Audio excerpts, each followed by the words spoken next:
To be able to bring you live coverage today of what should be an hour and a half or so of absolutely wonderful finals action as we see the best athletes in the world taking it out, trying to earn themselves some bragging points and a little toe in the corner of Olympic qualification for next year. Even if it's just psychological, it is a great opportunity here to prove your mettle. It is a wonderful day here in Poland, in Poznan. A little bit of a cross breeze, but it's not too bad. The sun is shining. It's around 18, 19 degrees. Perfect conditions, you would think, for what should be an absolutely wonderful afternoon of finals. We've got some great action coming your way. My name's Ross Solly, joined in the commentary box today by Team GB K1 500 paddler Stuart Bristow. Stuart, thank you for joining us here in the commentary position. What a wonderful day for paddling. Yeah, it's looking great out there. The wind's died down since yesterday, looking really nice and flat. So I think we're going to be having some good racing today. Some good races, aren't there? I mean, I keep talking about the men's K1 1000 because that is an Olympic quality field today, and there's a lot at stake. There's the rundown of the finals we're going to bring you. Well, in fact, that's earlier this morning, so ignore that information. That's not what we're bringing you. We're bringing you some finals action very, very soon, and we'll kick off in just a moment with the women's C1 200 A final. But the men's K1 1000, Stuart, is, I think, today probably the race of the program. Yeah, it's going to be a huge event. Obviously, everyone working towards that Olympic qualification later this year and next year. So we've got some huge competition. Here you can see the upcoming events on the screen. Yeah, I'm not sure that that's actually accurate, so maybe don't take any notice of that. But we've got some finals coming up your way in just a moment, including the C1 Women's 200, which will be our first final to bring you. This is, of course, an Olympic event, Stuart. It made its debut in Tokyo, and we had an American, Nevin Harrison, win the gold medal there. There's your lineup for this final. A couple of very strong names in here. Of course, we welcome back Ludmila Luzan from Ukraine. Of course, she was a bronze medalist in Tokyo. Wenjun Lin from China, a very strong paddler as well. Finished 4th in Szeged a couple of weeks ago. It's a quality field. As I mentioned this morning, Stuart, women's canoe has gone from strength to strength. Ever since they got the green light to join the Olympic program, we're seeing more and more women from all over the world becoming part of this program. Yeah, the event's really growing into its own with it being on the Olympic program now. So we should see some really good competition today. There was Dorota Borowska, the Polish paddler. She made the finals in Tokyo. Was a little bit down in Szeged. Ended up found herself in a B final where she actually did win the B final. But I think she'll feel much more comfortable here in an A final. She's a very good paddler. As I mentioned, Ludmila Luzan, Annika Lotsky from Germany. With the two Chinese paddlers, Shui and Lin. Now, Shui finished 7th last week in the A final, so she's probably the form paddler of the two Chinese. Vanessa Todd, of course, also competed at the Olympics, and we have the two Hungarians, Takacs and Bala, C2 partners, but paddling here in the C1. So we're about to get underway for the first final of today. Perfect race conditions. And we're underway. So in the middle, in the purple boat, it's Ludmila Luzan. Alongside her, Wenjun Lin from China. And on the other side of Luzan, on her left, is Loschke from Germany. And across in lane 2 is Changhua Shui from China as well. She made the A final in Szeged. And it looks like at this stage, the two Chinese boats are going out very strong. Borowska from Poland is there as well, though, with the home crowd pushing her along. She'll be very keen to make amends for her race in Szeged, where she ended up in a B final. Ludmila Luzan a little bit off the pace at the moment, but she will come through strongly. She's got a very strong finish, the Ukrainian.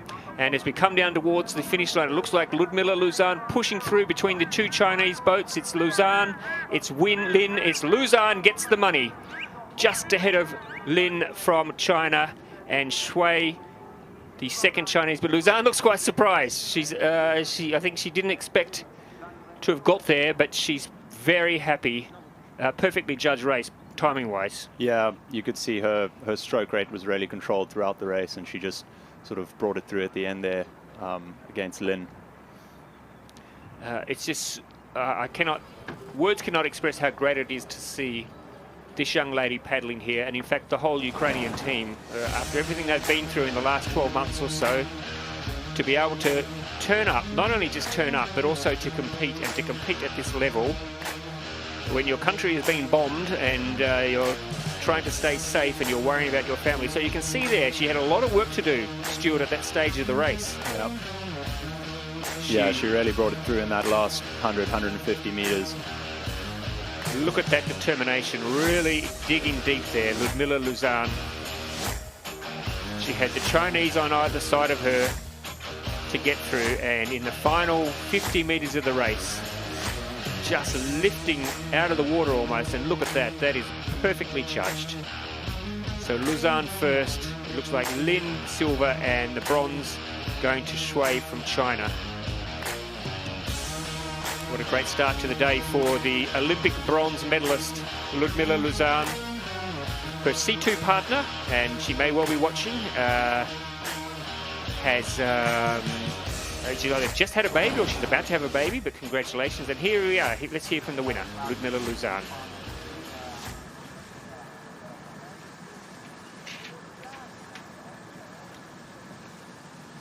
I don't think we're going to get any words from her. 5 minutes to start, race number 73, K1 Women 200 meter, final A, 5 minutes to start. Lane 1, No, unfortunately, Slovenia. І попри все, ми боремося, де б не були, ми сильні і ми показуємо це всюди. Слава Україні! Lane 4, South Africa. Lane Okay, well, 5, for those of you at Poland. home who can speak Ukrainian, I'm sure she had some good words to say there, but I mean, she's worked so hard at this event. One of the first athletes to do the canoe, and has just been a consistent performer. And it's great to see her winning this race here. They missed Szeged, of course. Well, I say of course, but there was no canoe sprint athletes from Ukraine in Szeged. So they've come out here today and shown their form, and that's a good start for the first final of this Saturday program. It's an action-packed program. So Stuart, you did the 500 yesterday, but you had a few problems with your boat, I hear. Yeah, I sort of warm-ups and everything was great Thursday, Friday, Friday morning. And then on the way up to the start, my rudder sort of came loose.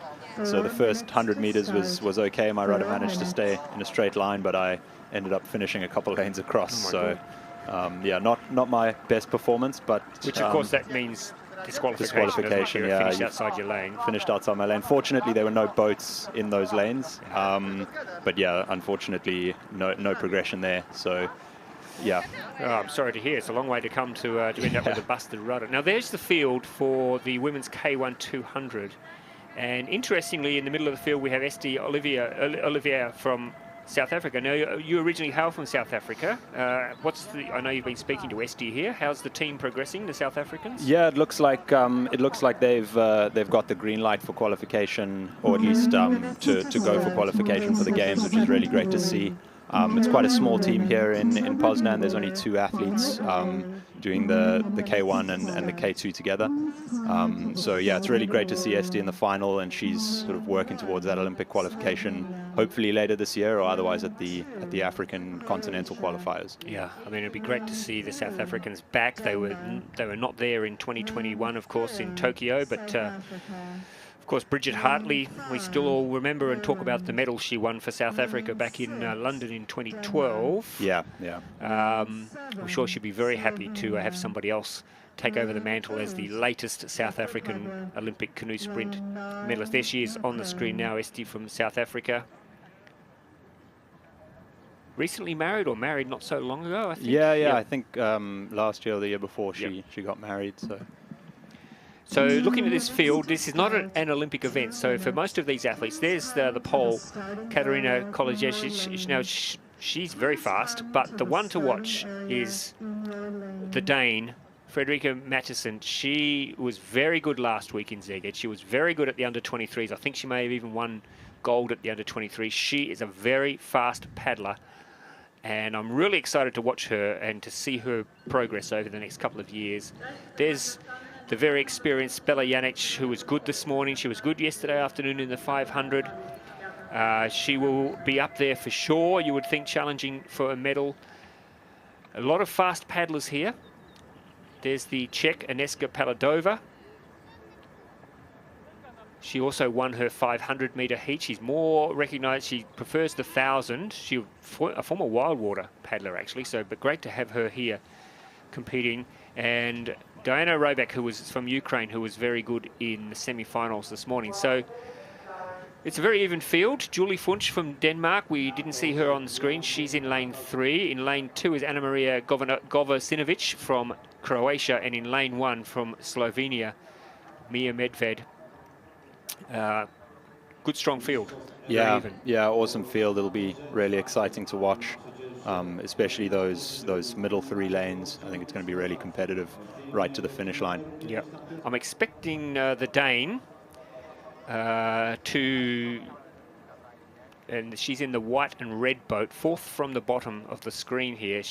I expect she will be up there challenging for the gold. Janic alongside her in the lime green singlet is also very fast. Esti, of course, will give a good challenge, but the pole, I thought, looked pretty good this morning as well. Kolodziej, it's very hard to predict a winner. It's not an Olympic event. A lot of these athletes, their main focus is the 500, but certainly nothing wrong with picking up a World Cup gold medal in a K1 200. So we're underway now. A very even start in this splash and dash over 200 metres. What a beautiful view from the drone of the course. There is the pole. There's a good little crowd out here from Poznan fans who are cheering on the Polish contingent. And at the moment, she's going pretty well, Kolodziej. She's out in front, I think, just ahead of, looks like Estes Olivier from South Africa is there. There is the speed machine from Denmark, Matteson. Expect her to come home fast. At the moment, it's Matteson and Kolodziej from Poland. Janic trying to hold on to get up there, but it's the yellow. It looks like the pole. Kolodziej is going to finish in the gold medal position, I think. Let's see. Yes, gold medal for Poland. First gold for the day for the home nation. Strong race from the start to the finish for the pole. The lads very excited. More excited about seeing themselves on the screen, though, than anything else. But good result there for Katarina from Poland. Taking the gold. I think Matteson from Denmark took the silver. The bronze was very close. Yeah, I think it was really close between, I think, lane 7 and lane 3. It was a Slovak and the other Dane. So good even start there. And there is Matteson, who took a little bit to get into her stroke in the final. But in the middle of the field, it was Katarina Kolodziej with Matteson there on her right. Janic also was up there, but in the end it was a pretty comfortable win for the pole. Confirmation now, so gold to the Poland, silver Denmark, and yeah, I think you're right, across in lane 2. Might be lane 2. Yeah, it's Govasinovic from Croatia, who has flown home to take the bronze medal.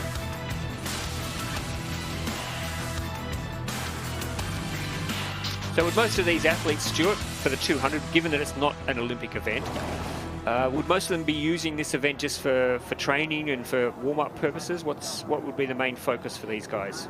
Yeah, I think it's really good just to get as much racing in as possible sort of this time in the year. I think it's also good to develop that speed that you need for crew boats for some of them, for the K2s and the K4s. So yeah, I mean, it's really impressive watching some of the athletes doing the 500 and the 200, and some of them also, being good over 1,000 meters. Yeah, it's really good to see them shaping up in the 200. SD 5th there, should be reasonably happy with that, I would have thought. Yeah, I think so. Obviously, the 500 is going to be her main focus, and the K2 as well. But I think she'll be happy with that. Really close racing. Yes, for sure. And yeah, confirmation there, Govasinovic from Croatia with the bronze medal. So 2 races down, and the home nation already has a gold medal. So always good to keep the home fans happy with an early gold medal.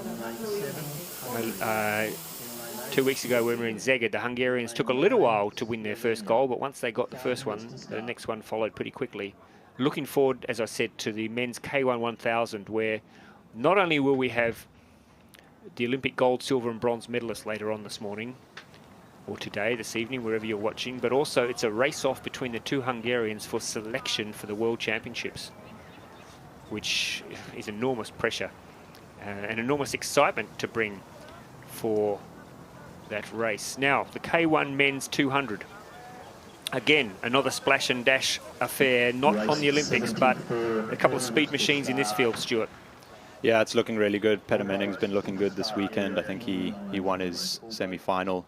So yeah, it's going to be some really close racing, I think. I mean, I mentioned this morning in the semi-final, he is a foot soldier. He has been racing for many, many years now. He's always consistent. He loves the 200. He was good this morning winning his semi-final. In fact, he looked very, very comfortable. I think Robert Akmens, who I think, if my memory serves me correct, he's a former under-23 world champion from Latvia in this event. Mark Kovacs from Hungary was good this morning. And the Georgian, Kavalashvili, was really good in Szeged. He finished third, I think, in the K1 200 final in Szeged. So I think he actually finished ahead of Peter Menning, who was fourth in that race. So that'll be a good race between lanes 4 and 5. The Ukrainians, it's always a bit of a question mark because we don't know what they're bringing because we haven't seen them this year. But they're obviously looking in good form. So there he is, the he's not in this. Yes, he is. That's Alexander Yatsev from Ukraine. And there's the Georgian there, looking very serious. They always look threatening, don't they? The black boats and the black tops, and the black hats and the black glasses. Yeah. I saw him on my start list for the 500 meter. I don't think he actually pulled through to the start line because he's obviously focused on this. Well, but, can I say, Stuart, given that you ended up in the wrong lane, he looks like the sort of guy you don't want to get in his lane. Yeah, he would have been in lane 2 where I finished up. So so glad he sat that one out. You could have hooked on behind him and got a bit of a toe to the finish, maybe. Because once your rudder goes, you basically lose control completely, don't you? Yeah, it's a shame. I mean, you only have to go in a straight line for 500 meters. You'd hope that your rudder would stay straight, but as soon as it's hooked a little bit left or a little bit right, there's not much you can do. Try leaning, but then you have no leg drive, and it really can affect your race. Yeah. So back to the drawing boards. Are you going to Europeans, or what's the plan for we head back for another selection in July for the World Championship.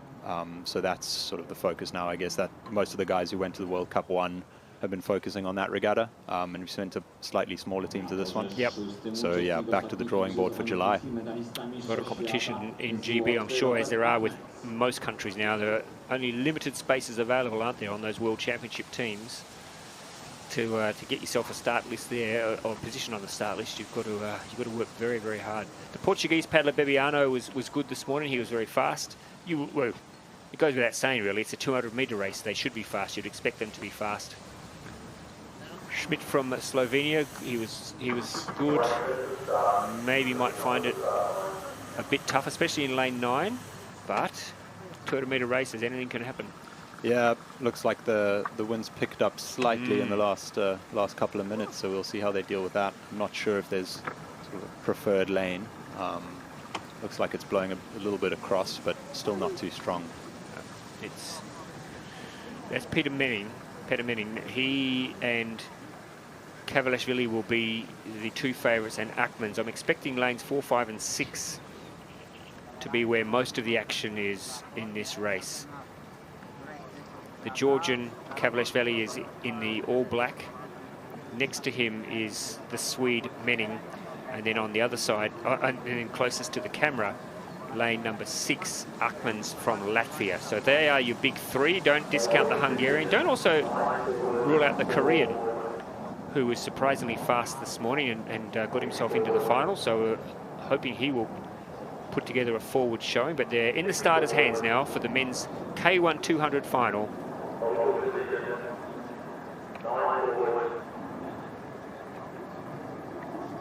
Just trying to get them all into the starting cup. And we're underway in this men's K1 200 final. Good start from Robert Akmens from Latvia.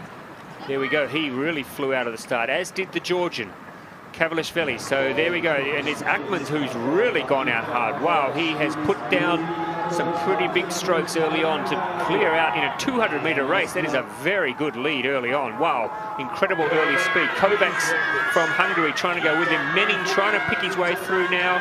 Kavalishvili looks like he's fallen off the pace a little bit too fast for him earlier on. But it's Akmens and Menning. Akmens and Menning. Akmens holds on. Wow, he went out hard and held it right through to the end.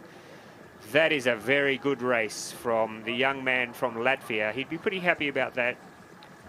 Knocking off someone of the likes of Peter Menning in a very powerful race. Gee, he was quick early, wasn't Really he? impressive. It looks like he even had a little bit of a wobble sort of halfway through, but he managed to hold on and pull out a massive lead at the start. Good to see the Ukrainians winning another medal there, I think in third. Yep. I mean, that is, for a 200-meter race, to get out that fast. I called him fast out of the blocks. He looked really good in the first 25 meters. By the halfway stage, look at that. He had a commanding lead already over the rest of the field. Kavalishvili from Georgia was there with him at that stage, but he fell away towards the end, just found that pace a little bit too tough. Peter Menning fought hard, really was making up some ground at the end when the Latvian starting to tighten up, but in the end the lead was strong enough. Menning second, and yes, it does look like it is the Ukrainian Zaitsev who takes another medal for the Ukrainian nation. But well done to Robert Akmens from Latvia, and great to see, isn't it, Stuart, that you know, we all know the powerhouse nations around the world when it comes to canoe sprint, the ones that you always expect to do well, but it's good to see the countries like Latvia coming through and picking up gold medals. Yeah, there's always a good mix of nations in the 200 meter, so it's good to see the gold medals changing hands so frequently. If my memory serves me correct, he doesn't mind a chat, Robert Akmens, so when he eventually gets into the pontoon, I'll be very interested to hear what he has to say. But, good result for Latvia. Not sure if he has got a K2 boat or what his focus is long term, whether it's 1,000, but definitely a sprinter. So here we go. Let's see what Robert Akmens has to say. What are your? How do you feel about this race? Good. Winning is also always very good. Yeah, overall, I managed to do good start and just hold till the end because Peter was coming very fast at the end, close. But yeah, it's nice. Always a fun thing to do. Great. Thank you. Yeah, exactly right. It was the start that won it for him. He was out of the block so fast, and look there. In the end, 0.14 of a second, Menning back, but had too much work to do in the second half of the race. And the Ukrainian Zaitsev, Kavalishvili, who was up there near the lead, but fell off fairly quickly towards the end. So I think Akmens' approach to blow everyone else out of the water had the desired effect. Yeah, it's sort of a trade-off between coming through in the last 50 meters and really getting out at the start, but he just managed to hold it, so paid off in the end. 4 minutes to start. So now we look towards the women's K2 500.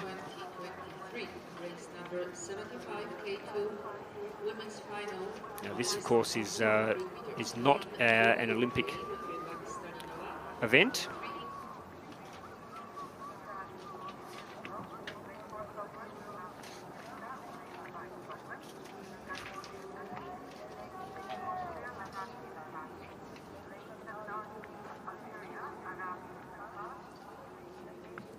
Just excuse us for one moment. We're just finding our... Yep. So the K2 women's 200 meters. Two crews here from Poland, and you would expect that they will fight it out for the finish. Martina Klatt and Helena Wisniewska. Good competition in the Polish women's team at the moment, and in the men's as well. But it's a fascinating situation that Poland finds itself in. It's a good problem to have, Stuart. They have too many athletes who are paddling too fast, basically. Yeah, they've really picked it up in the crew boats. They've always had some serious K4s and K2s in the women's events. So it's good to see that they've got 2 boats in the final today. And I've been mentioning in our coverage the last couple of days how for many countries this year the K4 is a big focus, isn't it? Just tell us why that is. Yeah, well, I mean, qualifying K4s, you get those spots for all 4 athletes. So in terms of getting numbers to the games, it's by far the best way to qualify. But then again, it's difficult to put these K4s together because there's so many countries going for the same qualification option. And qualifying a K1 is great for that athlete, but in terms of getting as many people qualified as possible, the K4 is definitely the way to go. Do you think countries have now hit upon what the perfect mix is? When the race first went from a K4 1,000 to 500, there are a lot of countries that put a couple of 200-metre paddlers in and then a couple of 1,000-metre paddlers in to try and get that mix right. But now we're seeing different sorts of mixes coming together. Yeah, I mean, the K4 500 is a really, really difficult event. It sort of drains both the anaerobic and the aerobic system. So you can either sort of get those 200 and 500 athletes in, but you've got to have the legs to finish strong. It's really hard to keep that boat going in the last 100 meters, and it's always such a close race. So yeah, I mean, I guess the 200-meter athletes will help get the boat off the line, and then you need the legs at the end. Anyway, we'll talk more of the K4 and the mechanics of a K4 a little bit later, because our focus at the moment is on the K2 women's 200 meters. As I mentioned, we have 2 Polish crews in the middle of the field, lanes 4 and 5, both very fast, very strong paddlers.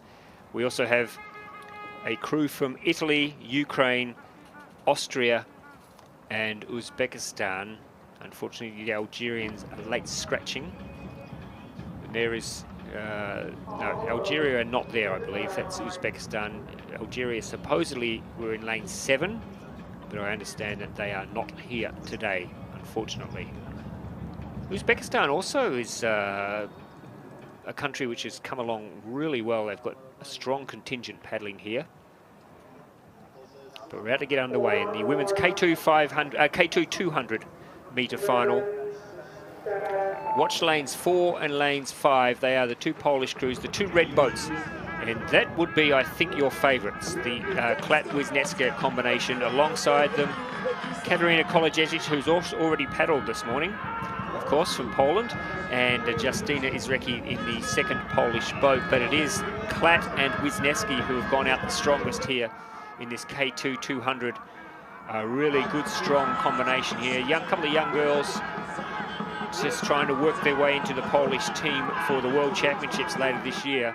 And look at that, that is a very convincing win. It looks like it might be the Italians getting through to 2nd, just ahead of the Austrians, who I believe are sisters from Austria, Adriana Lahacci and Anna Roxana Lahacci. I think they're sisters. Don't take that to the bank, because a lot of things I tell you aren't true, but I'm going to go with that anyway. Polish crew very happy, the Polish fans are very happy. Bit of a wave to family maybe on the banks, but a good result there for Klat and Wisniewski. I think Wisniewski was in the K4 last week, but is not in the K4 today. Not in the Olympic K4 crew anyway. But, we'll see racing a little bit later on today. So yeah, this Polish combination had the race pretty well sewn up by the halfway stage. Very convincing result for them.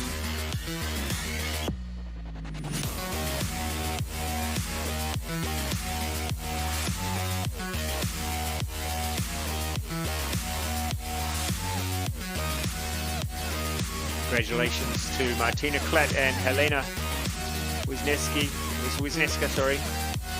Gold, silver to the Italians, and the Austrians sneaking through for a sneaky bronze there. 2nd Polish crew just finishing outside the medal.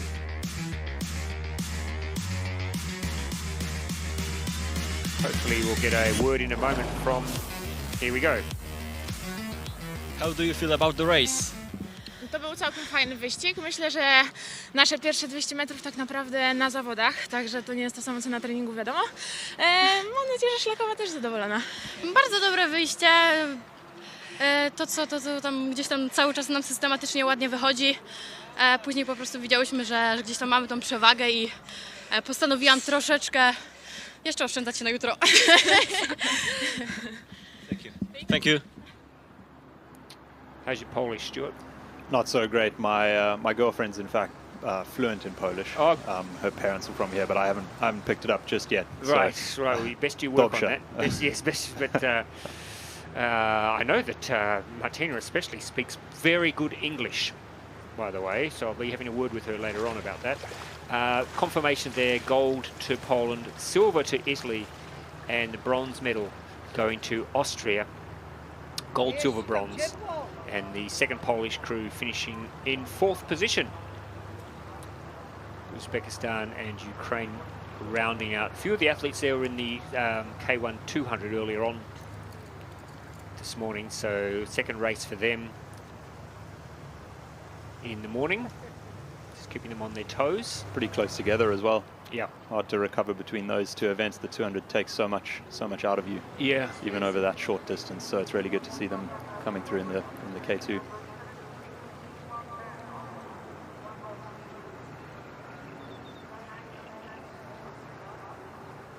China on lane 2, China on lane 3, lane 4, Poland, lane 5, Italy, lane 6, France, lane 7, Hungary, lane 8, Germany, lane 9, Czech Republic. Start of this race is planned at 49 minutes to 11.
My name is Katie Vincent. I represent Team Canada and I'm a Tokyo 2020 Olympic medalist. A common mistake beginners make is shown here by Olympian Zaza. When the paddle is angled like this over the boat, you're losing a lot of efficiency and power because your weight and power is staying within the boat. As he brings the paddle perpendicular to the water, he's able to transfer a lot more energy onto the blade and the boat is able to move much more efficiently and much further per stroke. This is something that we can all try and do better by keeping our weight on the paddle and off of our front foot. True words that, Katie Vincent. Not here this week, unfortunately. The Canadians headed back home for training camps and in preparation for some of their big events coming up. But what Zaza says when it comes to how to paddle in a canoe goes. So if he's telling us that's the way you do it, then I'm taking his word for it. Welcome back to the coverage of the second International Canoe Federation World Cup of 2023. If you've just joined us, you've missed some fantastic action already. This young lady, Ludmila Luzan, got the excitement going with a perfectly judged win in the Olympic C1 200 event. Timed her finish to perfection. There she is. You can see there between the two Chinese athletes. She had so much work to do with most of the race already gone, and she just lifted in the last 20 meters to snatch gold for Ukraine. And it's a good sign for this young lady who won bronze at the Olympics. You can see there she was quite surprised to have got there, I think. But fantastic to see that smile and that excitement for a lady from a country that's not had a lot to smile about in the last 12 months or so. But gee, isn't it good to see the Ukrainians back paddling, Stuart? Yeah, I mean they've got a really strong team here, and quite a big team actually. I saw them in the catering tent yesterday, and they've brought quite a lot of athletes. So it's really good to see them sort of pushing through the hard times and showing up when it counts. Their K4, men's K4, was really strong. Yesterday they went straight through to the final. They're of course World Championship bronze medalists. And there was our second gold medalist of the day in the women's K1 200, a hometown victory which went over very, very well for the home fans as well. So yeah, there's been plenty of good action already, and we've got some great races coming up for you in just a moment. A couple of the 1,000 meter races. Robert Zachman's there, the winner of the men's K1 200 for Latvia, showing us what he's made of. Under 23 form is good form for Robert Zachman's. Peter Menning taking the silver in that race.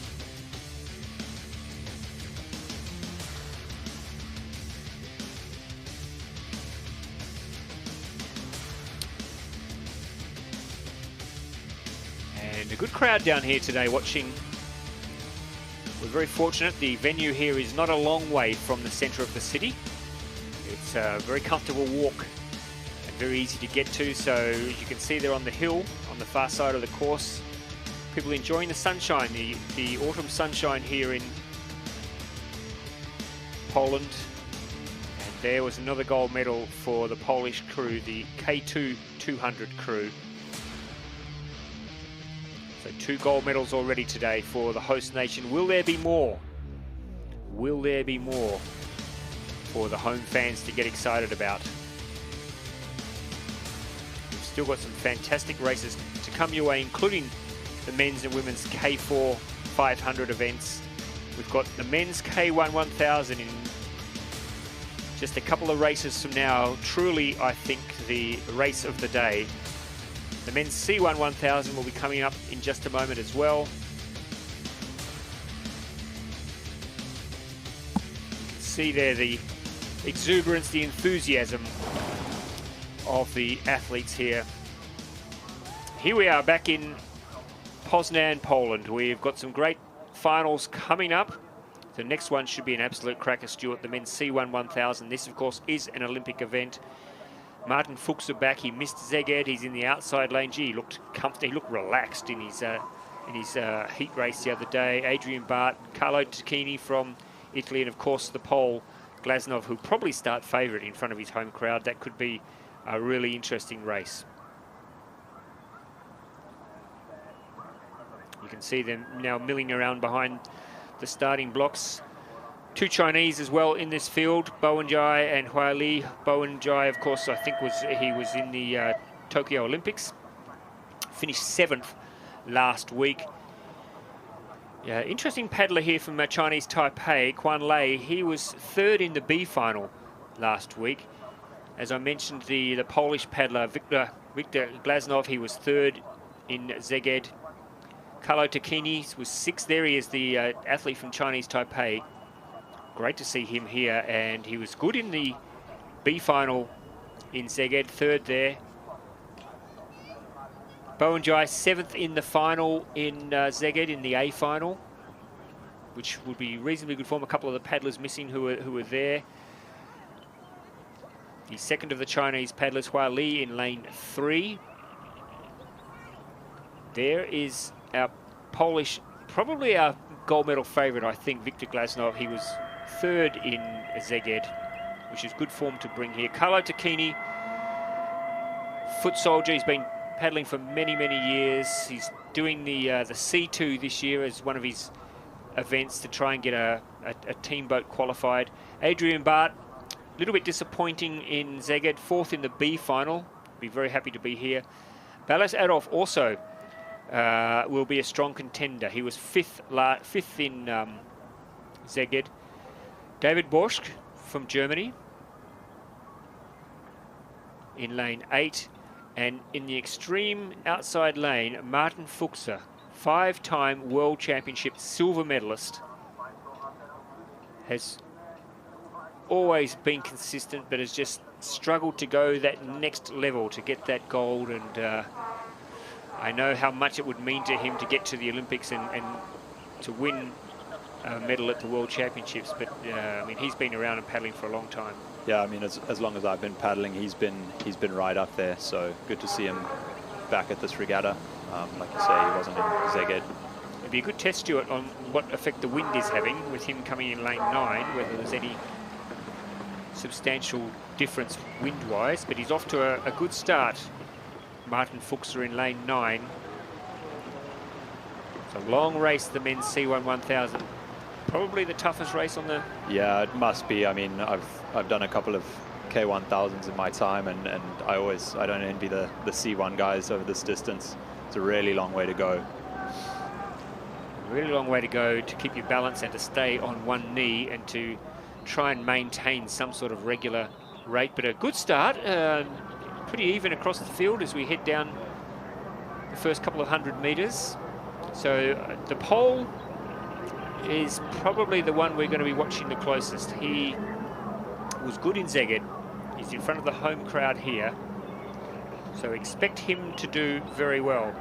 At the moment, that's him in the colourful boat there. It's next to him is Hua Lei from China. So it's the pole in front at the 250 meter mark. So with a quarter of the race gone. From the Chinese paddler Hua Li. And there in lane 1, the paddler from Chinese Taipei. But Glasnow looks like he's extending his lead now. We're heading up towards the halfway stage of this race. So at this stage, it's Poland in the prime position. Liu from China sitting there on his left in second. And it looks like Carlo Tacchini is up there with the Chinese Taipei paddler Lei in a race for the bronze at this stage. But Viktor Glasnov, if anything, Stuart, looks like he might be extending his lead a little bit. Yeah, he's really pulling out all the stops. He's got some really good length on his catch. Nice steady stroke rate. Seems to be pulling away from the Chinese paddler, but we'll see how he holds it in the second half of the race. The threat may be coming from the Hungarian Balázs Adolf, who's moved through to second position now. So the Hungarian starting to get his race together. Very good over the 5,000, Balázs Adolf, and very good as a marathon paddler. Has made his name in canoe marathon, and here he is having a crack at the 1,000. So you would expect he will finish strongly. And as you can see there, that's Balázs Adolf closest to the screen now. He's coming out to lay down a challenge to Viktor Glasnov. It's still Glasnov in front. Balázs Adolf about half a boat length behind Glasnov. The race for third is very close. Maybe Carlo Tacchini still holding on to third, but not by much. Now, what has Glasnov got left in the tank? It's 250 meters to go. He's led from the start, but Balázs Adolf, the Hungarian, is trying to run him down. So it's Glasnov in front, Balázs Adolf from Hungary putting down the challenge. Glasnov holding that lead though. Maybe, if anything, just sneaking out. And look at Martin Fuchser. Fuchser now getting his act together for the second half of the race. Can Martin Fuchser sneak up and challenge here for the lead? There's not far to go. Fuchser is flying home. So it's Glasnov in front. Fuchser in closest to the screen is the one finishing the fastest. Balázs Adolf is trying to hang on, but it's Glasnov in front.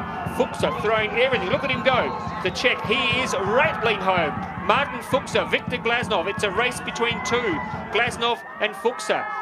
Now, Carlo Tacchini also coming through, the Italian. Some of the old hands now getting their act together. It's Glasnov in front, Fuchser throwing everything at the pole. It's Glasnov and Fuchser and Takini. Fuchser's challenge might have run out of power. He might have got there.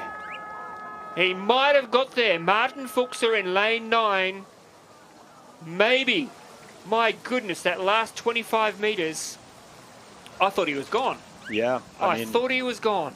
The first 500, even 750 metres of the race, he was sort of out of it.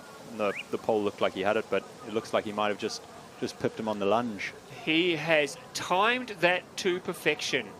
Martin Fuchser was nowhere to be seen. Thumbs up to you, my friend. Yep. Did I get the job done? Yes, you did. Brilliant. Fist bump. Martin Fuchser, that is an incredible back half of that C1 1000. He is back. He is back, folks, and there'll be a few C1 1000 paddlers watching around the world who will have watched that and thought, wow, this man is in good form in 2023. There he is, the pole, Viktor Glasnov, commanding lead at that stage. I wonder whether he could see right across in lane 9, Martin Fuchser. He was a mile behind. You can just see in that picture there the weight.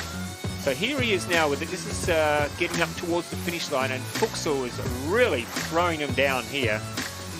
Incredible stamina from this young man from the Czech Republic. And look at that there. He just in the last... That's getting your lunge perfect, isn't it? Yeah. Glasnov second, and Takini holding on for third. He'll be very happy to pick up a medal there, Carlo Takini from Italy. But Martin Fuchser, that is how to time a race, folks. That is how to sneak under the radar and take a gold medal, to snatch a gold medal away from the hometown favourite. He won't be getting any free beers tonight in Poznan, that's for sure. Yeah, I think Glasnov might have just missed him in lane 9 there. Let's have a listen to Martin Fuchser. Can you tell us how do you feel about this race?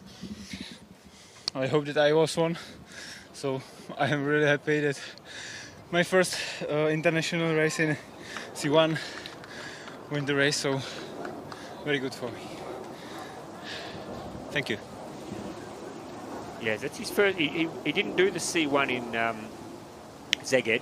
He was doing the C2 with his brother. They put a bit of time into that boat this year to try and get that qualified for Paris. But there is confirmation. Martin Fuchser flying home in lane 9 to snatch the gold from Viktor Glasnov and Carlo Takini from Italy, grabbing the bronze medal. He'd be pretty happy with that result. So yeah, that is why I love the 1,000-meter race, because it just so many different things can happen during an event. Look at this field here, Stuart. My goodness. Okay, let's go down from the top here, because it is a quality field. Andrzej Olink from Lithuania, second in the B final. Tom Green, the Olympian, fourth in Szeged. Fernando Pimenta, second in Szeged. Augustin Venice didn't race in Szeged, but was 8th in Tokyo from Argentina and looked strong in the heats of the 1000 yesterday. Adam Varga, silver medal in Tokyo for Hungary, won gold in Szeged 2 weeks ago. Balint Kopaj from Hungary, gold in Tokyo, bronze last week. I'll come back to that race in just a moment. Then you have Arthur Peters from Belgium, 8th last week, and the veteran René Paulsen, who was 9th in Szeged, and the German Jakob Thortzen, who was 5th in Szeged. So this is a quality field, but there is a race within a race here, Stuart, and there is the Portuguese legend Fernando Pimenta. Before we talk about the rest of the field, there is a race within the race which you need to be watching at home, because this is also a selection race for Hungary. Adam Varga won selection race 1. This means that Balint Kopaj, the Olympic gold medalist, needs to beat Varga here to have any chance at all of representing Hungary in the K1 1000 in Duisburg later this year. I mean, it underlines the strength of that nation, doesn't it? That there's a chance that the Olympic gold medalist might not win the right to... they've got a really unbelievable team in this event. And Varga and Kopaj have been going back and forth for a couple of years now, so it'll be really good to see. And like you say, dethroning the Olympic champion isn't a small feat. Arda Peters, of course, was also in Tokyo. He's been paddling for quite... And there is the veteran, May Poznan. So great to see him in a final. This is his 5th Olympic qualifying campaign. He missed Tokyo. He was going to retire, but he really, really wants to have one last crack at the Olympics. And Jakob Thorsten, who was very good in Szeged, he was 5th in the K1 1000. Adam Varga was so impressive, Stuart, wasn't he, in Szeged? Unbelievable. He looked so relaxed. It almost looked like he was out for a Sunday paddle. Breathing through his nose. Just so comfortable. If he can repeat that here today, it'll be an incredible performance. Fernando Pimenta took a different approach to the race in Szeged. He normally goes out very, very fast. He was a much more measured paddler in Szeged, and in the end, he beat everybody except Varga. You expect Pimenta will give this a bit of a challenge as well. Tom Green, the Australian, of course, gets stronger every time he gets on the water. The Argentinian Venice, it's just a quality field from top to bottom. There is Fernando Pimenta, always with the red cap on backwards, always very, very focused. Looks like he's going out pretty strong this week, and in the middle of the field, just watching each other, the race within a race. Adam Varga, Balint Kopecz. There's not only World Cup gold at stake here, there is also the right to represent Hungary at the World Championships this year on the line for the Olympic silver and gold medalist. There is Varga. Look at that. I mean, just such a... So relaxed. Makes it look easy. So he's out in the lead at the moment. Obviously, he's very comfortable there. Kopecz just biding his time. How's his stroke looking, Stuart? Slightly higher stroke rate, but he seems to have it under control. I think Pimenta in lane 2 there, lane 3, just holding on, like you say. He normally goes out pretty hard, but he seems to be a bit more measured this season. Yeah, he seems to be taking he's taking a different approach. He told me he was trying a different style rather than throwing everything on the line early on and blowing everyone out of the water. Maybe he realizes, maybe that's a sign of respect for Varga, who, whoa, look at this. He is really flexing his muscles early on here. He's set down the challenge to his teammate. He says, if you want to beat me, you're going to have to work very hard. But gee, he looks comfortable, Stuart. Yeah, going through the 500 and 147 with 500 to go is really, really impressive. So, Adam Varga in command at this stage. Fernando Pimenta across in lane 3. Balint Kopecz next to Varga. That is the race for silver at the moment. Kopecz has work to do. I don't think he can get back from there. The only challenge could be from Pimenta, but Adam Varga, wow, he just looks, look at that. Does he look like he's comfortable to you, Stuart? Looks like a Sunday afternoon paddle. It's unbelievable. Slow stroke rate, really measured, easy breathing. The experts tell me the key to his stroke is he paddles, he's very close to the edge of the boat, very close to the boat, which gives him maximum power. Look at this. He is in control at this stage. Now Pimenta is starting to dig a bit deeper. But I don't think anybody can get near Adam Varga. Wow, this is a big warning shot which has been fired across the bows. This is as strong a final lineup as you're likely to see all year. Maybe with a German coming back later, maybe Jakob Hopp when he's fully fit. But at the moment, this man has this race under control. Wow, this is a very strong message that Adam Varga has sent out. Kopecz now trying to get back with him, but I think the race is gone. Adam Varga has blown them out of the water, and if anything now, he's really starting to dig deeper.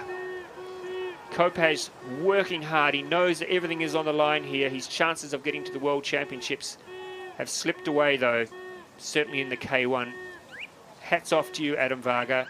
It is a complete rerun of Szeged 2 weeks ago. Varga first, Pimenta second, and Kopecz third. But I tell you what, Stuart Bristow, if you were a K1 1000 paddler, you would start to be very concerned now about this young man. Yeah, I mean, his form this season is just unbelievable. He's just making it look so easy.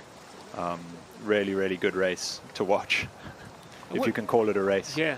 I mean, what do you pick up by watching his technique? What is it about him that makes him so efficient? I mean, it's just so controlled. It almost doesn't make sense how he can go so fast, making it look so easy. Everyone else is struggling over the line. You can see Kopacz there struggling to breathe, and Varga just looks like he's been out for a stroll. Really unbelievable. Really, really is. I think that it's a long way to Paris, but well, Adam Varga, he's got 1 foot on the top podium already with that sort of style. I mean, Fernando Pimenta is no slouch, and he could not keep up with the young Hungarian, who, by the way, is one of the nicest men you're going to meet off the water. He just loves paddling, but the Hungarians tell me he's a very focused young man. He's off at university studying, he's preparing for a life after canoeing. Just tremendous to see him have such success on the water. And he has sent out a very strong signal to the rest of the men's K1 1000 field. Catch me if you can will be the message. Pimenta second, Kopacz third, and Tom Green sneaking into fourth.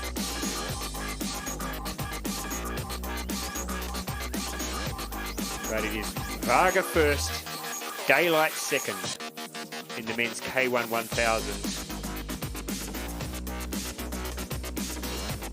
We'll talk a little bit more about what this might mean for Valen Kopacz in just a moment, but let's hear from our gold medalist Adam Varga. Feel about this race? I'm very glad to manage to win because it's not just a World Cup for me and Balint, it's also a qualification race for the World Championships. So it's a very important race for me. Thank you. So, yeah, just underlining what we're saying there, about there was much more at stake for him there than just a World Cup. And looking down the rest of the field there, Stuart, Jakob Thorsten, in the absence of some of the big German power hitters, he's starting to make a bit of a mark as well. Yeah, it was a bit of a longer race today, so maybe that helped. 3:42. So I saw some sub 3:30s in the heats and the semis yesterday. So slightly longer race today. Maybe favors those endurance athletes. I guess they're all endurance athletes, but yeah, really good race. What's happening with you've got a couple of the 1,000 athletes coming through as well. I see your program's really strengthened in the last 12 months or so. Yeah, we've had some really strong performances with Dan Johnson and Tom Lusty sort of heading it out for the World Championship spot later this year. They were at World Cup 1 and now they've headed back to prepare for that July regatta. So that'll be a big match-up to see who races at that World Championship.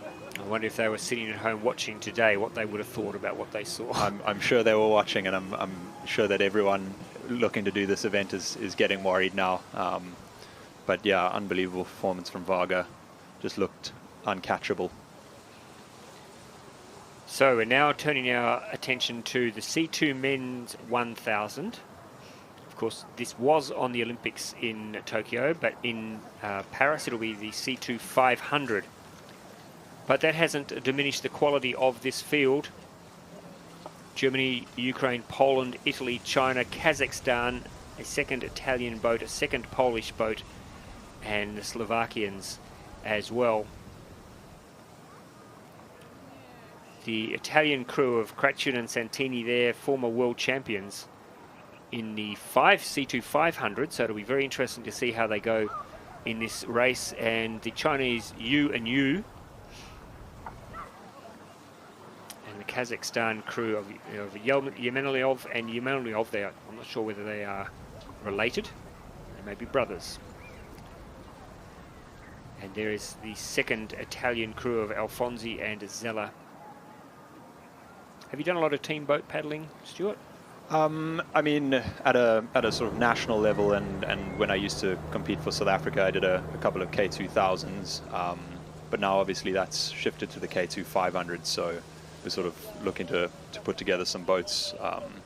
We've got Trev Thompson and Noah Dembele out here doing the K2 500. they've been looking quite strong this weekend. Big Trev always looks stronger. Yeah, he? Big Trev. Yep, big boy. What's the key to a good team boat? I mean, obviously, you don't necessarily have to get on off the water, but it might help if you're friends. Yeah, it certainly helps. You have to spend a lot of time in the boat together in order to run it smoothly. So it certainly helps if you're friends. But yeah, I think just running that boat and really getting those techniques sort of helping each other along. The crew boats are really good because you can kind of be pushed by the other person in the boat. So we're at the start now. This is the A final for the C2 men's 1000. Keep your eye on the Italians in lane 4, the Chinese in lane 5, and of course the Polish boats, you'll expect them, their canoe program is very strong. So you would expect a forward showing from them as well. And the Chinese, they have so much depth in their team, both men's and women's. And it is at this stage in the, it looks like a light blue coloured boat there, the Italians who've gone out early to take an early lead. That's them there, and the, what colour would you say that is, Stuart? That it's like a turquoise, isn't it? Turquoise, yeah. I'm going to go with that. Turquoise boat there for the Italians, and alongside them to their right is the Chinese combination of U and U. C2 1000, the second Italian boat down here closer to the bottom of the screen.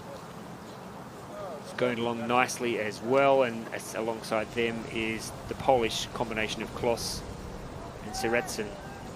So the Italians leading at this stage, Kratian and Santini.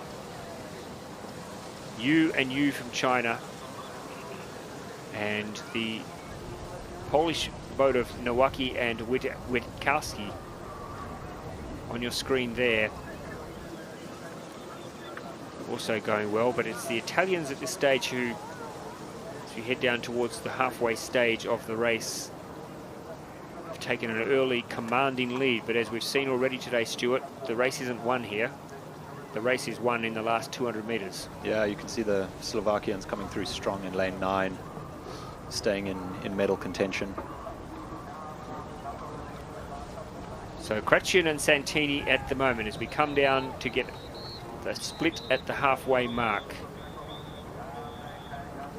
They will cross first. You and you still, I think, no, maybe as you've caught, maybe it's the second Polish crew now that have come through. Yes, they've moved into outright second.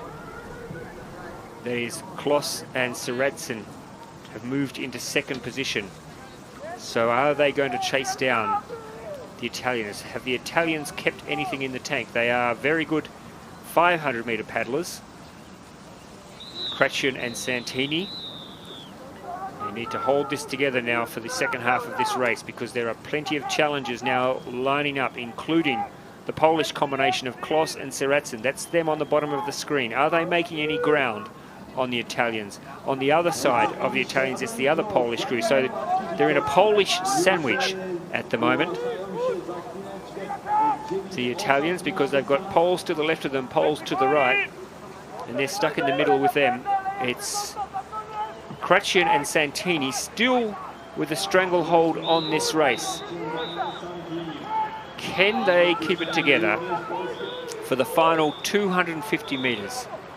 The Chinese now also lifting in the final stages of this race. That is Yu and Yu. They've always been thereabouts. They took a bit of a breather in the middle of the race, but now they look like they've got their second wind. They're going to fly home now. So it's still Kratian and Santini in front. The Chinese are coming hard. Nowacki and Witkowski from Poland also trying to reel the Italians in.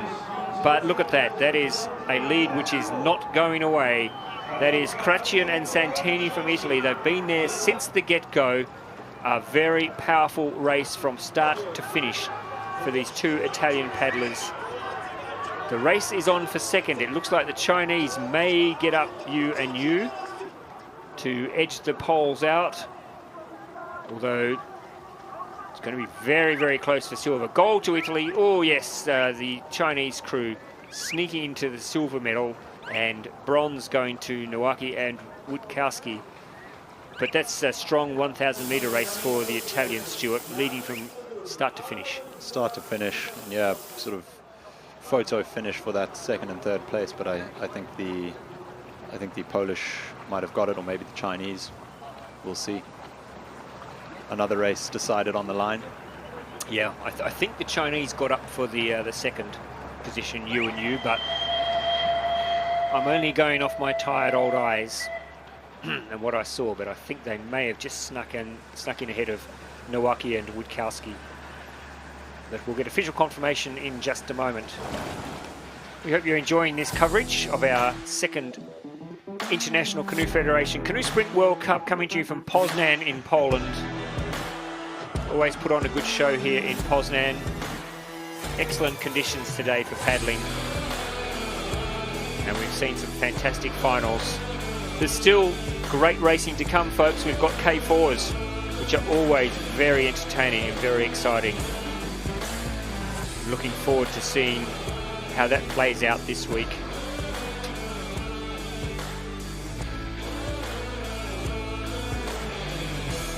Of course, we've got another day of finals coming your way tomorrow, including the 5,000 metre races, Stuart. We can't tempt you to enter yourself in as a late starter for the 5,000. Yeah, I mean, we've got a pretty strong offering with Matt Johnson and James Russell, who was in the, I think he won the C final in the K1000 metre, but he's mainly out here for that 5K event. So it's going to be a really competitive race. Yeah, I'm looking forward to it. It was very entertaining last week with additional portages, which some athletes struggled with. Interestingly, the athletes with a marathon background seemed very comfortable. Yeah, they there enjoyed was themselves. There was a bit too much swimming last week, so hopefully less this week. But yeah, I mean, it's difficult. You've got to do marathon portages with a sprint weight boat. So there's confirmation, a very comfortable win by over a second in the end for Kratchen and Santini. The Chinese, they were early on challenging. They seemed to take a bit of a breather in the middle of the race. Just maybe, here we go, let's have a listen to our Italian gold medalists. How do you feel about this race? It was a good and then interesting race, because for us this is our first gold in 1,000 meters. So it was very interesting and fun, and a good fight with other teams. So it's really good. So what do you expect to do this year? We have some tests in Rome, because the objective is the Olympic distance, 500 meters. So we'll see in the future if we will do 500 meters or come back on the 1,000. Thank you. Thank you. Yeah, I mean, that's the situation with so many teams, isn't it? There are a couple of crews from Italy, all vying for that that Olympic race, the K2 500 or the C2 500. Sorry, in this situation, that's their big focus. So for a lot of countries, Stuart, these selection trials at home are probably the most challenging race that they're going to have all year, to get that nod to represent your country. And I'm sure it'll be the same for you and your team for GB when it comes to selection for the World Championship team. Yeah, I mean, it's really difficult for the World Championships. Only one gets selected. So yeah, I mean, you're up against the strongest guys in your country. Everyone wants to be getting that World Championship spot, and that allows for Olympic qualification further on. So it's going to be really interesting to see who ends up at that World Championship. Do you feel nervous? Yeah, of course. Yeah. I mean, it's years of preparation, really. You can take one season at a time, but it takes a while to get to the level where you're winning that spot. So, and everyone wants it just as much. So, yeah, they sure do. And I mean, this is the most. I think, not being an elite athlete myself, but I think this is probably even more nerve-wracking than an Olympic year. And many people say actually the Olympic races are easier than the World Championship and the qualifying races, because You only have one representative from countries there, or in sprint's case you can have two, but sometimes it's a lot simpler to win at an Olympics than it is at a World Championships.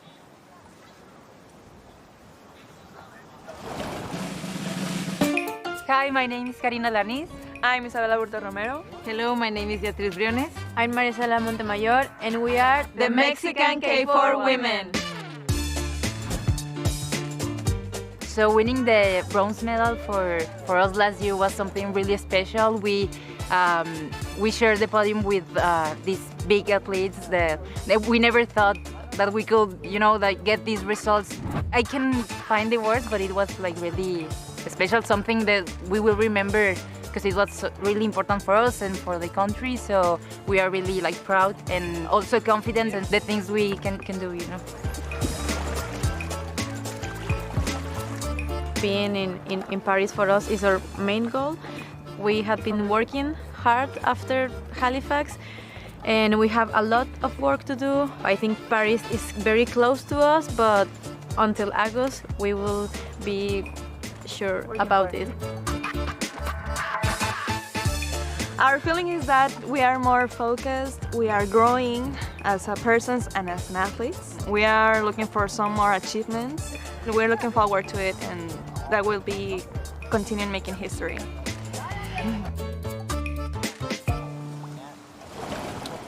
Just one of the great stories, Stuart. I mean, it underlines how global the competition is now, truly global, and to have the Mexican women's K4 knocking on the door now to qualification, first time since 1996 it will be that they've managed to qualify a boat, a K4 for the Olympics. I mean, there's so many great stories, aren't they, involved in this sport? Yeah, it's really good to see them sort of going for that qualification. They've been on form, so yeah, all the best. So here we go. This is the women's K4. Look at that lineup, and wow, there's so many exciting races in this. And when you look here at the field and what's on offer, the Chinese were surprise winners in Szeged a couple of weeks ago. The interesting crew here, I think, is the crew from Poland. They've just made one change to the boat which raced in Szeged. They finished outside the medals in Szeged, which was a bit of a surprise. They finished 6th, but since then they've welcomed back Anna Palaska, who is an absolute legend in Polish canoeing, and this is now the K4 crew that they took to the Olympics now, and so you would expect that we'll have a more forward showing from the Poles here. The race between them and the Chinese in lane 4. The Germans were also quite good in Szeged. They finished 4th. It's a really interesting statement on where some of these crews are. There's a few changes for different crews trying different things, as you would expect, Stuart. This is still an opportunity to try some different combinations before World Championships later this year. Yeah, that's one of the great things about these World Cups. You can really use them to hone in those boats and make sure that you've got the right bums on the right seats. So it'll be interesting to see how that change works out. Of course, the Ukrainians, they're the mystery boat here. They weren't in Szeged. We don't have a form line to draw through here on where they might be in their preparation. But we always know that the Ukrainians will be strong. Whether they can challenge for a medal here, I'm not sure, because there we have the Germans, who are very much in a rebuilding phase. Once upon a time, Hungary and Germany were the powerhouses of women's K4. There's no Hungarians here. They're off. I think they've just had qualifications back home. You can guarantee that they will be strong next year. The Germans still rebuilding, though. They looked good in Szeged. It'll be very interesting to see whether they've progressed further. The Chinese, well, they surprised everybody. They flew home in Szeged to snatch the gold medal and really served notice on the rest of the women's K4 competition that they are a team to be reckoned with. And there are your home crowd favourites. Sitting there in the second seat is Anna Palaska. She's back in the K4 this week. I'm sure they would be very happy to have her there. At the front of the boat, the very experienced Carolina Naja. She's been to, I think, 4 Olympics. She's won a medal at every Olympic she's been to. that's not bad experience, is it, to have in your boat? Yeah, I think it's great in these crew boats to have athletes like that who've been there and done that. It really helps build the boat, and the sort of less experienced athletes have someone to look up to. So yeah, really good lineup today. And we saw, they're not here today, of course, but Lisa Carrington with the New Zealand, she also sat at the front of the boat, and for the 3 young athletes behind her to follow her, to try and keep up with her, yeah. more than anything. What a great experience for them. But they're not here. The Dutch, great to see the Dutch coming through now.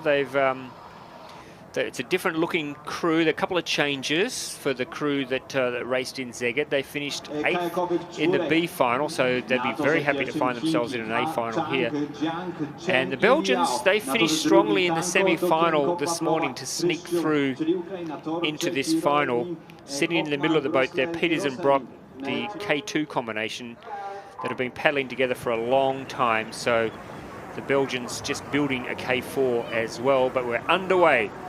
Let's keep an eye on the middle of the field with the Poles and the Chinese. The Chinese, the gold medalists from Szeged. The Poles, well, we know how good they are. They were fantastic in Tokyo. And they've been together for a long, long time. They've had that consistency still, which is very important, isn't it? That they know each other inside and out so well. Yeah, it just gives you so much confidence going through the race when you've raced together before and achieved results before. Really good to see such a strong Chinese crew today. In most of the crew boat events, they've had at least one boat, multiple boats in some cases.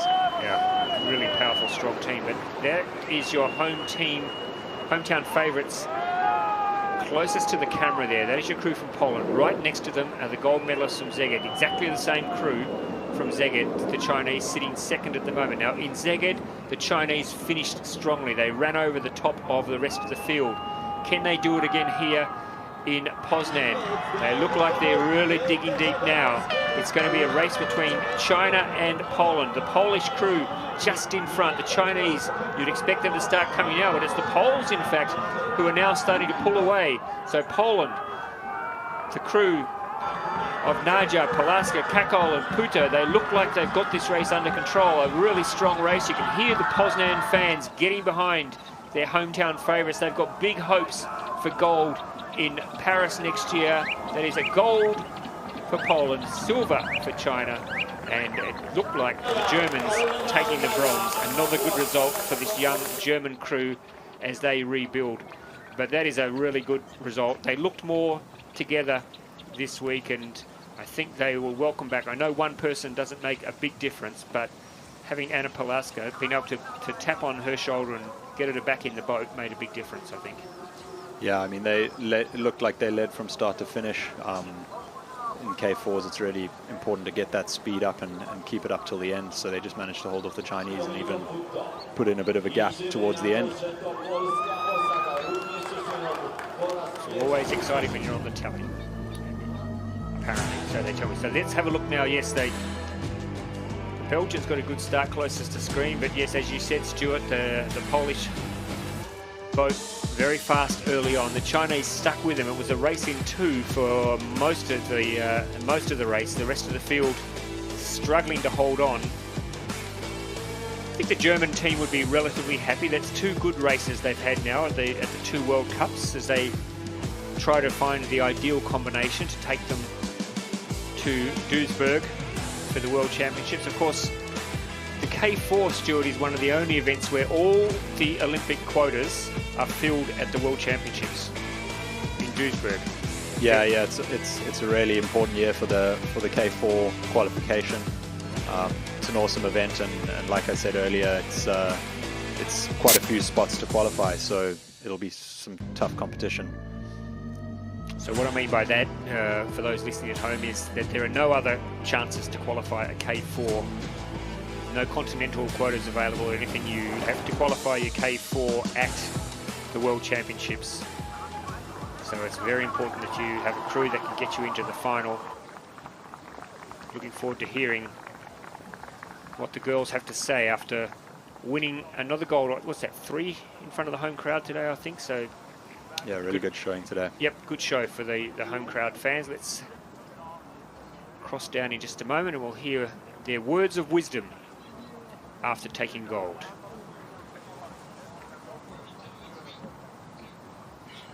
Hello.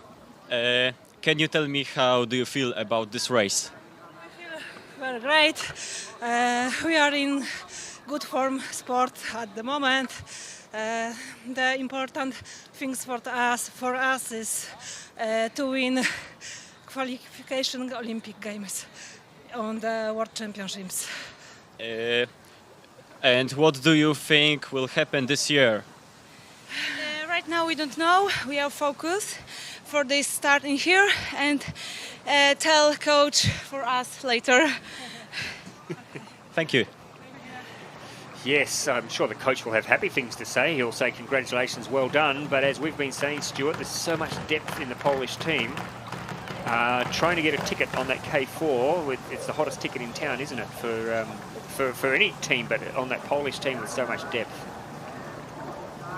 Confirmation there of the results. Poland taking the win. China, Germany, the bronze. Denmark put in a good performance there for fourth. But they're back in town, the Polish team, the Polish K4. They're a little bit disappointing in Szeged.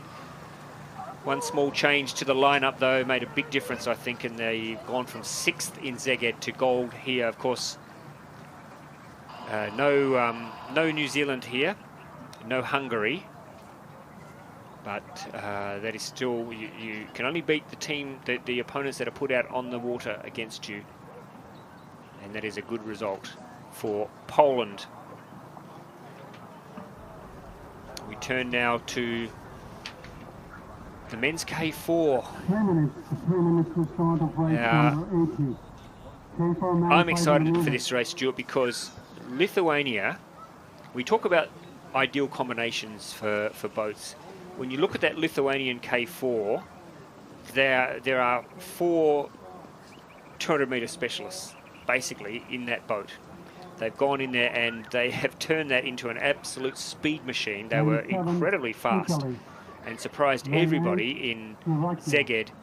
The Maldonis brothers at the front of the boat, they're just, I mean, and it's that self-belief that they've got.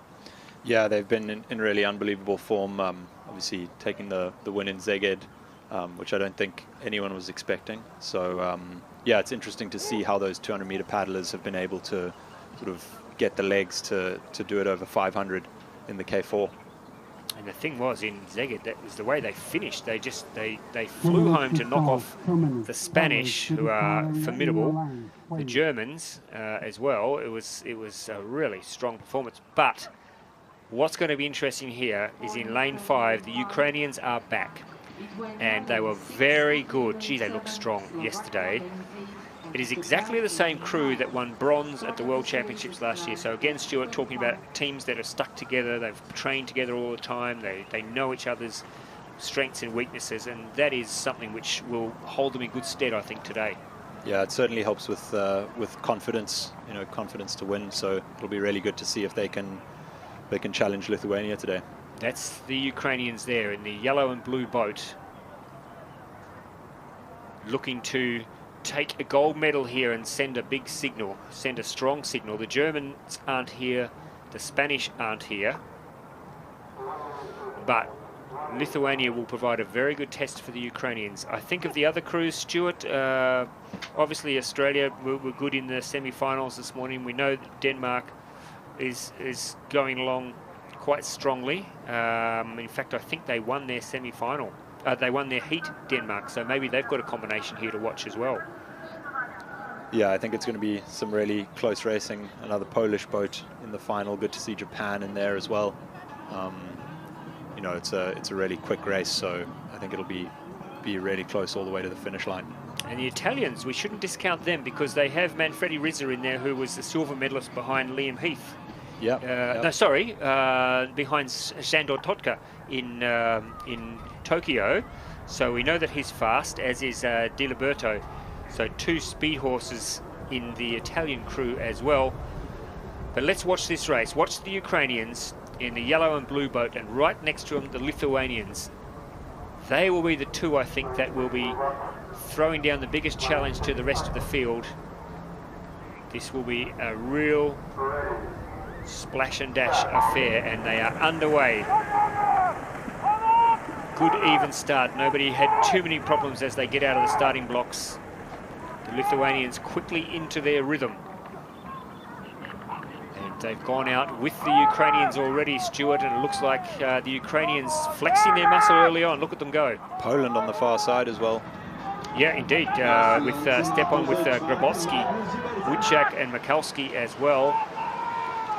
But in the middle of the field, it's Ukraine at the moment. The Lithuanians just dropping off a little bit, but they did this last week as well. They've got a big finish. So Ukraine welcoming themselves back to the competition and have gone out early to put a stranglehold on this race as we head down to the halfway stage. It's Ukraine ahead of Denmark. It looks like keeping up alongside the Ukrainians. Lithuania dropping back a little way now. They've got a bit of work to do to get back into this race. In fact, they've got a lot of work to do if they want to get back and challenge for a medal even. Because it's Ukraine in front, Denmark second, the Australians hanging on for third. But Ukraine, gee, they look strong, don't they?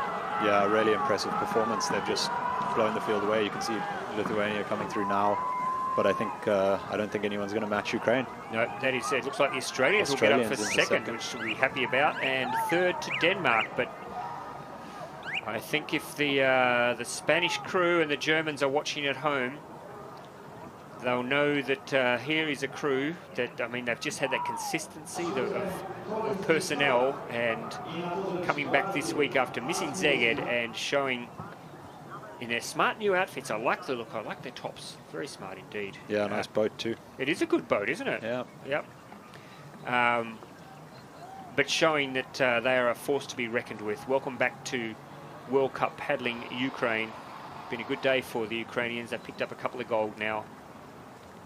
And that is a strong result for the lads from Ukraine. The Lithuanians just, they got blown away early, I think. Yeah, strong out the gates, but they just couldn't hold it in the last 250 meters.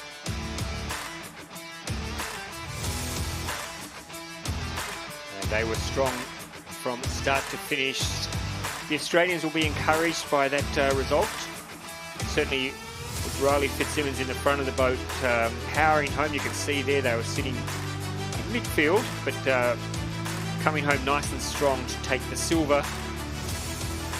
And Denmark showing that they are a good, consistent performer. They were good in the heats and taking that form through to the final to pick up the bronze medal.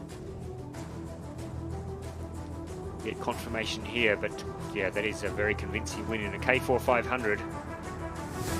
Ukraine first, Australia taking the silver, and Denmark taking the bronze. Lithuania finishing fourth there. They'll be a bit disappointed that they couldn't back up their form from Szeged.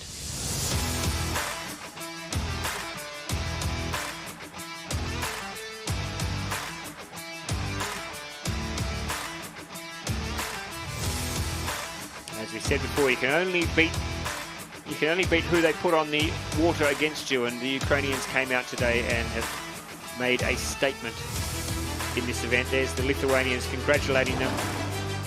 They'll be back, the Lithuanians. They've shown us that they are fast. They just need to recapture the style and the form that won them the gold in Szeged. But there's confirmation there with Ukraine, Australia and Denmark sharing the medals in the men's K4 500.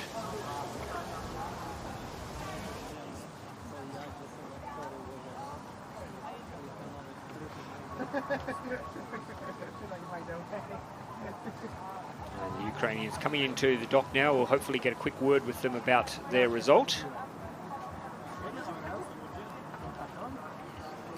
Good result from Denmark. They look like they've found a good combination, Stuart, for the K4.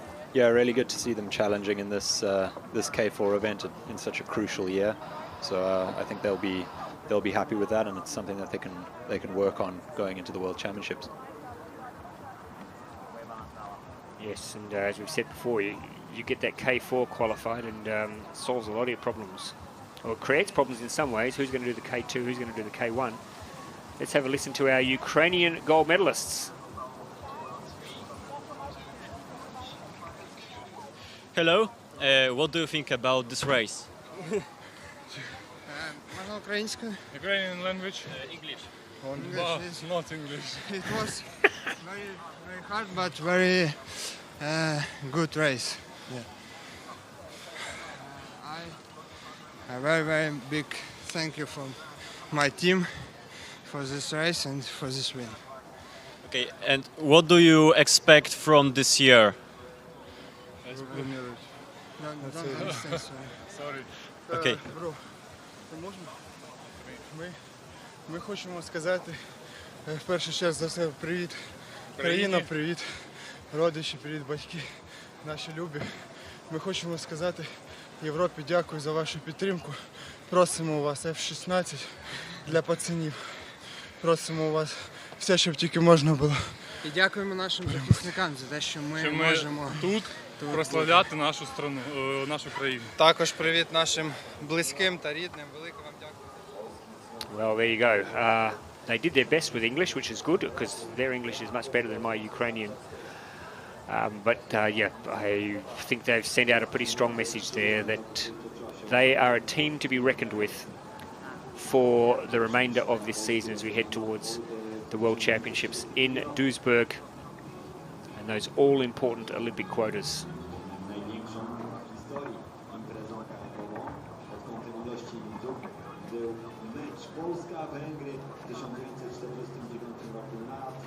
So we're getting towards the end of the program now. I think we have a couple more races to go, including a C4 men's 500, which unfortunately they've had a few scratchings from that race, so a smaller field there for the C4 men.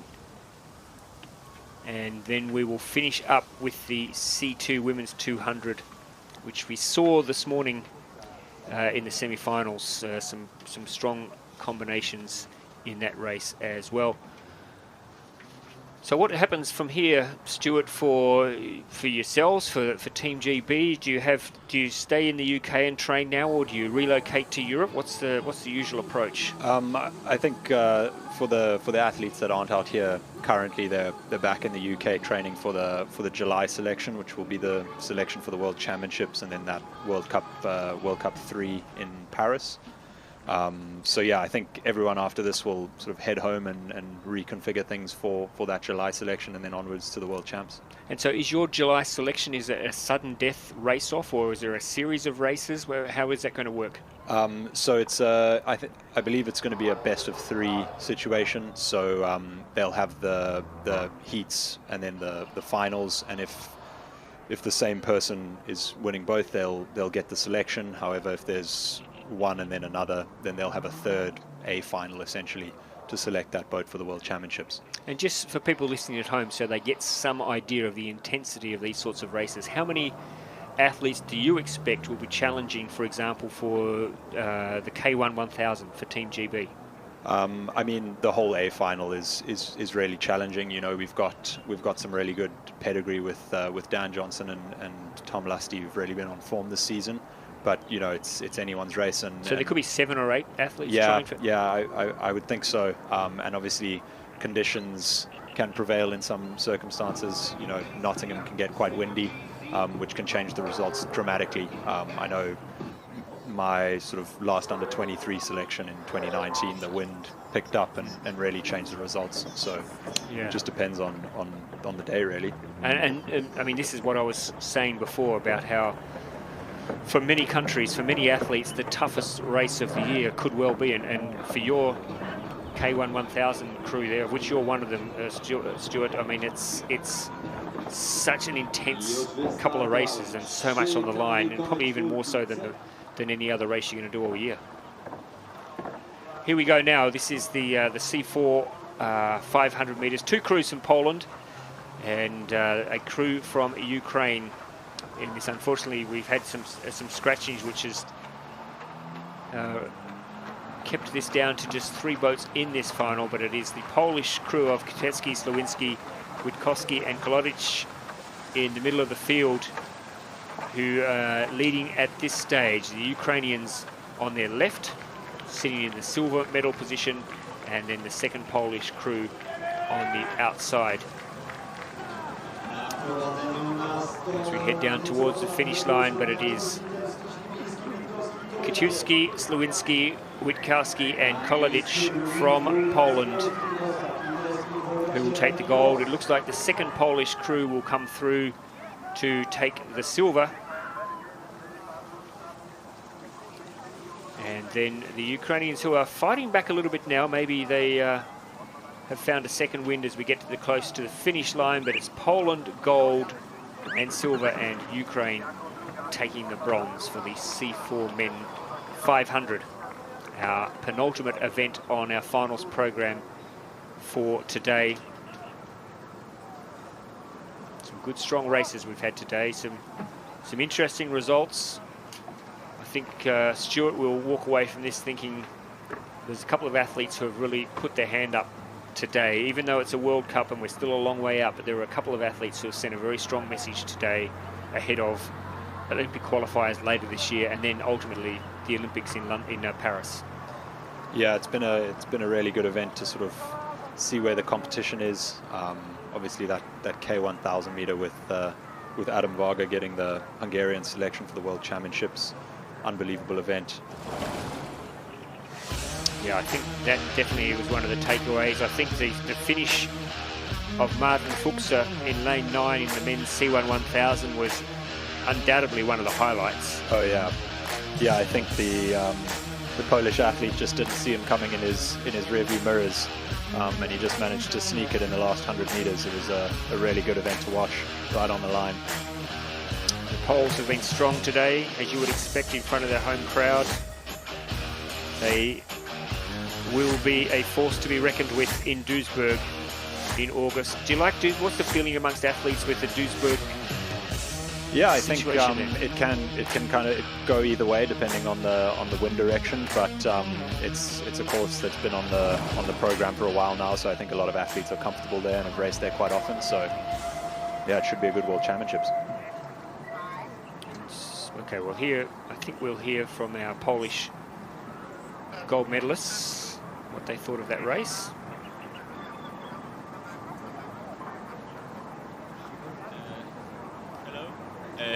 How do you feel about the race? Yeah, the race was very tough. It not level like, for example, on World Championships. But yeah, it was a nice step on the all season, and it was very nice, pretty nice. What do you plan to do this year? I think everyone wanna be on Olympic distance, but it's only 3 places. But yeah, it's like we have a lot of another races, for example, like C4 or non-Olympic like C2 200 or something. So everybody wanna have the best result on our competition. Thank you. Gratulacje. Actually, that's a good point, is it, Stuart? We've been talking about the importance of qualifying the K4. Of course, in the canoe, there's only 3 quotas available, and that is really tough going. Yeah, it's really difficult. Yeah, only having 3 events to qualify, you've really got to try and get into those crew boats. And yeah, not having the C4 reduces the number of places dramatically. So a C2 and a C1. And what I liked about those boys is they are all immaculately groomed. Did you notice that? They definitely combed their hair this morning. They had very nice hair, and it was neat. And I think there'd be a lot of mums and dads watching at home thinking, why can't my son have nice, neat hair like that all the time? So they are poster boys for our sport. Congratulations to them on the gold medal in the C4 500. There's the little tourist train that runs. You might have heard it, the whistle going a couple of times in the background. Very, very popular. It's a very popular recreational area around here, isn't it? Have you been for a walk around the water? There's bouncy castles and all sorts of things. I went for a bit of a walk down this morning. I saw that they've got an artificial ski slope. Yes, they do. They've got a little sort of bobsled on a track, so it might be worth trying out some of those later. But yeah, it's really good to see that the public can sort of come out and enjoy their day alongside the racing. Yeah, it's very popular in the afternoon when the sun is shining. A lot of people come down here, and a lot of people have the beer and ice cream combination, which I'm not sold on. I don't know that that's something which we should be holding up as a diet of the future, but it's very popular here in Poland. Yeah, I'm not sure too many of the athletes will be heading over there just yet, but I've heard the ice creams are very good. Yeah, I've heard that as well.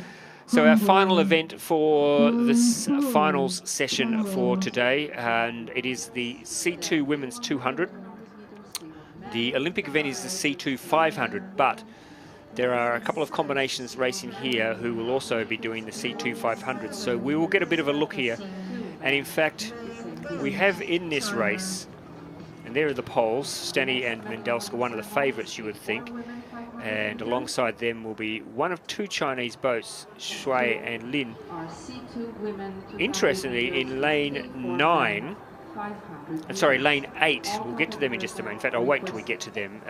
The German combination of Jahn and Klemke, there they are. They are very consistent and will be in with a show at a medal here. Lisa Jahn has been doing a lot of C1 paddling, but also C2. The Uzbekis there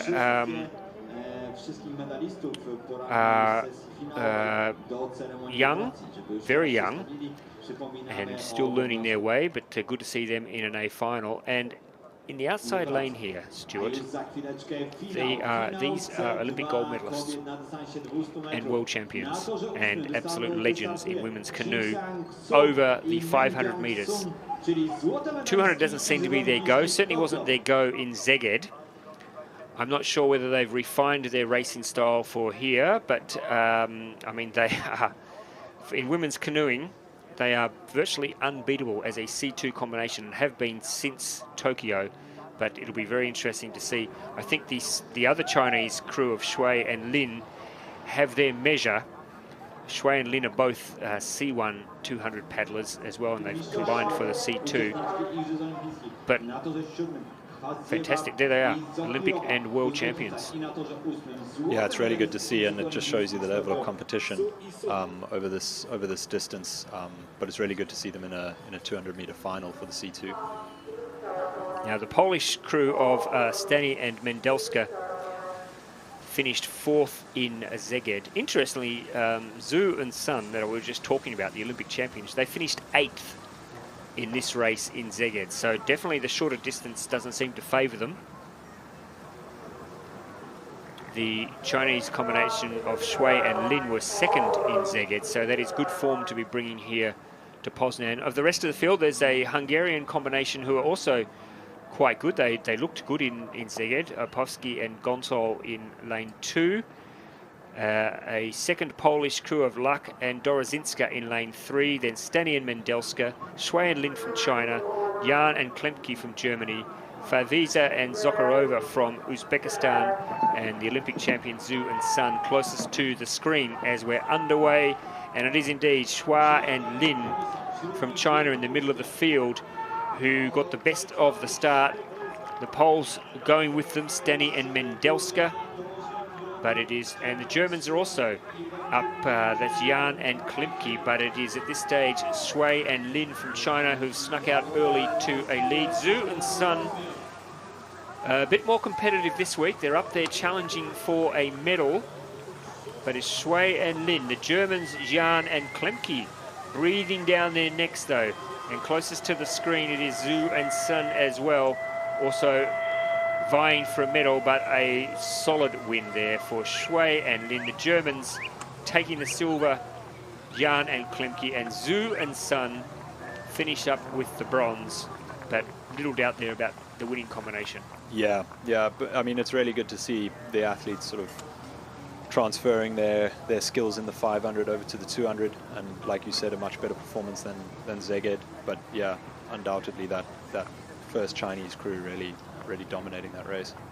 Well, when you put two solid C1 paddlers together in a C2, you would think if they get the chemistry right, the science right, that they would be a pretty powerful combination. Good result there for the Germans, taking the silver. And Zhu and Sun, who we will see tomorrow. I'm looking forward to seeing them racing tomorrow in the C2 500. That is their race.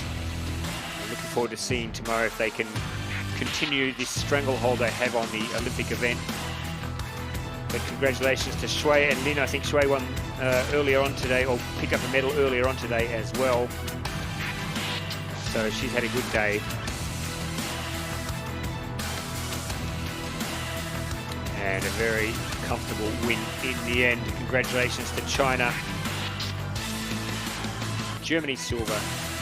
And the second Chinese crew taking the bronze.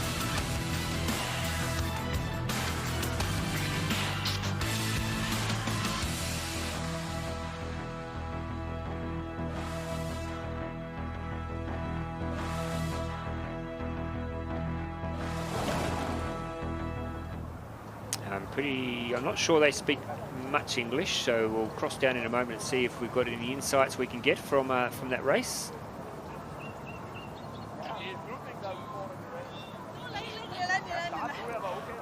How do you feel? Very happy. So happy. First time, she is my new partner, so it's first get gold medal, so very happy. Yeah. Chinese? 感谢大家，很开心，然后拿下这次冠军，这是第一次，以后还会有更多次。好，谢谢。Thank you. That's good. A good first-time combination, first-time gold medal. So that's not a bad result, is it? Confirmation there. Gold to China, silver to Germany, and bronze to China as well. So that pretty well wraps up our coverage from today. I think that's the last of our finals, Stuart, unless you're going to tell me otherwise. I'm pretty certain that is our last of our finals for today. Thank you so much, mate, for coming in and joining me.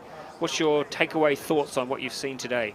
Yeah, I mean, it's been some really great racing. Good to see so many close finals decided on the line, and it really gives the athletes something to think about going into their national selections if they've got those coming up, and ultimately the World Championships in Duisburg. And what about for those athletes who are watching from home? Do you think there will be a little bit of fear struck into the hearts of some of those athletes after what they've seen today? Yeah, I think especially for those teams that didn't come out here today, they'll be watching closely to see where the competition is, and it's hard to judge where you might have ended up if you were here, but they'll definitely have something to think about. Well, thank you, Stuart, for joining us. Thank you at home for watching. We hope you've enjoyed our coverage today. Make sure you join us again tomorrow for the final day of competition here from the ICF Second Canoe Sprint World Cup in Poznan. It's been our great privilege to bring you the racing today. We've got more great racing coming your way tomorrow. Please join us then.